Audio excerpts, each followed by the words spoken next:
ইমাম বুখারী প্রথম অধ্যায় সাজাইলেন ইমানের, ভেতরে বয়ান দিলেন আমলের। ইন্নামাল আমালু বিন্নিয়াত।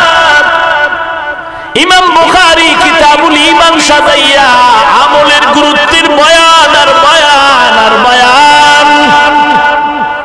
আজকে ভাইজান তুমি বুখারীর তাসবিহ যদি টানো, বুখারী বুখারী বুখারী বুখারী বুখারী, আর যদি দাড়ি নেই, টুপি নেই, নামাজ নাই, আমি বলবো তুমি ইমাম বুখারীর সাথেও গাদ্দারি করেছো।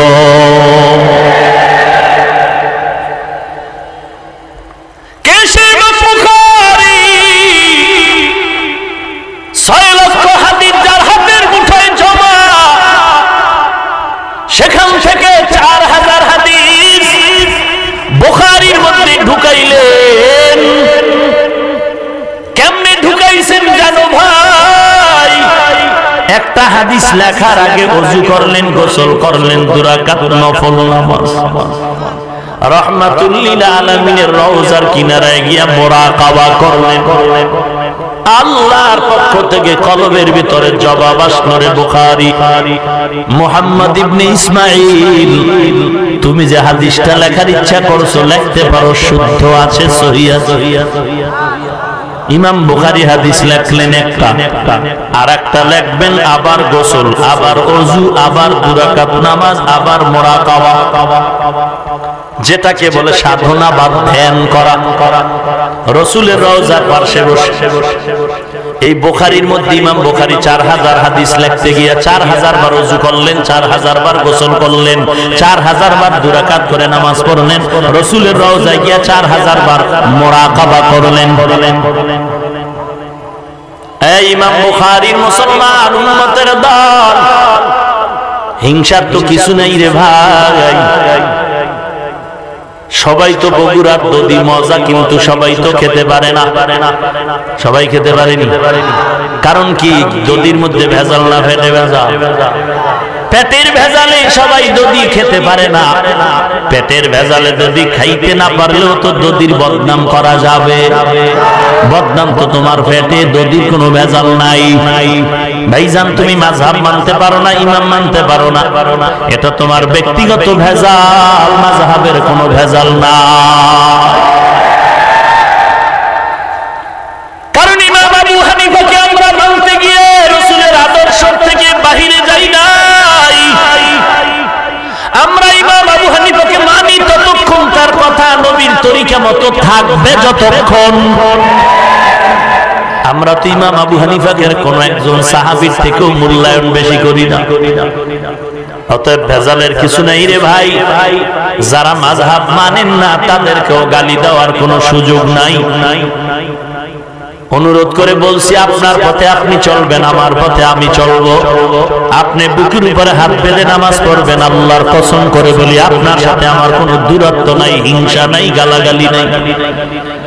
আপনি আলহামদুলিল্লাহ সূরার পরে জোরে আমিন বলবেন, আল্লাহর কসম কোনো ঝগড়া নাই, হিংসা নাই, দূরত্ব নাই। কিন্তু আমার নাভির নিচের হাত ধরিয়া যদি টান দাও, তখন কথা না বললে ইনসাফ হবে না। ইতিহাস পড়েছি, শাহজালাল ইয়ামানী রাহমাতুল্লাহ আলাইহি ইয়ামান থেকে সিলেটের জমিনে পদার্পণ করেছেন। মাথায় একটা পাগড়ি, হাতে তাসবিহ, আর হাতে একটা লাঠি। ইতিহাস পড়েছি, তাবলীগ জামাতের আমির ইলিয়াস রাহমাতুল্লাহ আলাইহি মক্তবে যখন আলিফ বাতা পড়তে যাইতেন, হাতে একটা লাঠি নিয়ে যাইতেন। শাহজালালের হাতে লাঠি কেন? এই মোল্লার দল, তোমরা উগ্রবাদী না, জঙ্গিবাদী না, সংজ্ঞা চাও না, লাঠি কেন? রাতের বেলা অন্ধ বুড়ি, অন্ধকার রাতে হারিকেন জ্বালায় রাস্তায় হাতে। একজনে কয়, বুড়ি তুমি অন্ধ, হারিকেন কেন হাতে নিলা? বলে, আমি রাস্তা দেখার জন্য হারিকেন হাতে নেই না, কোন মগায় যেন আমারে ধাক্কা দিয়া ফালায় না দেয়, এজন্য আমি হারিকেন লইছি। শাহজালাল লাঠিটা হাতে নিছে কাউকে পিটাবার জন্য না, জঙ্গিবাদীর পরিচয়ের জন্য না, উগ্রতা সৃষ্টির জন্য না, আল্লাহর ওলি শাহজালাল হাতে লাঠি নেওয়ার মানে হলো কোন বেঈমান যদি টুপি ধরে টান দেয়, দাড়ি ধরে টান দেয়, পাগড়ি ধরে টান দেয়, তখন পাগড়ি আর দাড়ি ঠিক রাখার জন্য লাঠি লাগতে পারে। ঠিক কি না বলো?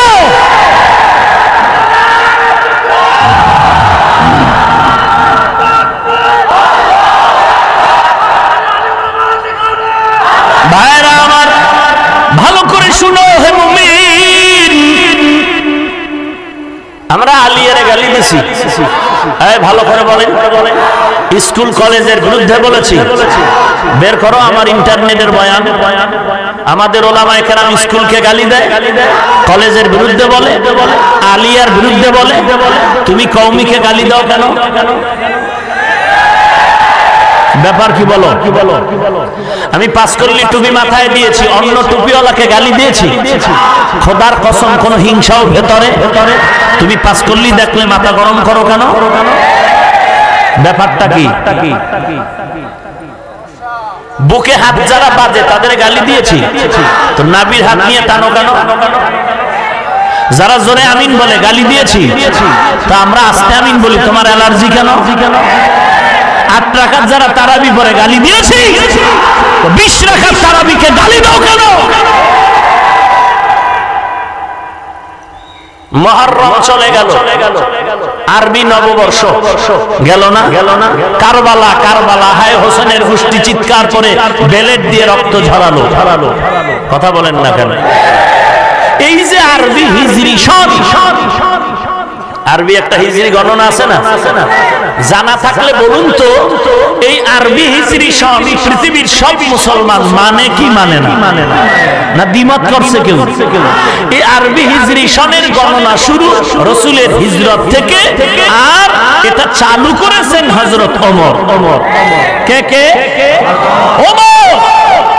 আবু মুসা আশআরী রাদিয়াল্লাহু তাআলা আনহুর দরখাস্তের বিনিময়ে জরুরি বৈঠক করে আজাল্লে সাহাবাদেরকে নিয়ে পরামর্শের ভিত্তিতে ইজমা হলেন, রাসূলের হিজরত থেকে আরবি হিজরি সন গণনা শুরু হবে। ওমরের সিদ্ধান্ত মতে আরবি হিজরি সনের গণনা যদি মুসলমান মানতে পারে, তাহলে ওমরের সিদ্ধান্ত মতে 20 রাকাত তারাবি মানতে অসুবিধা কেন বলো?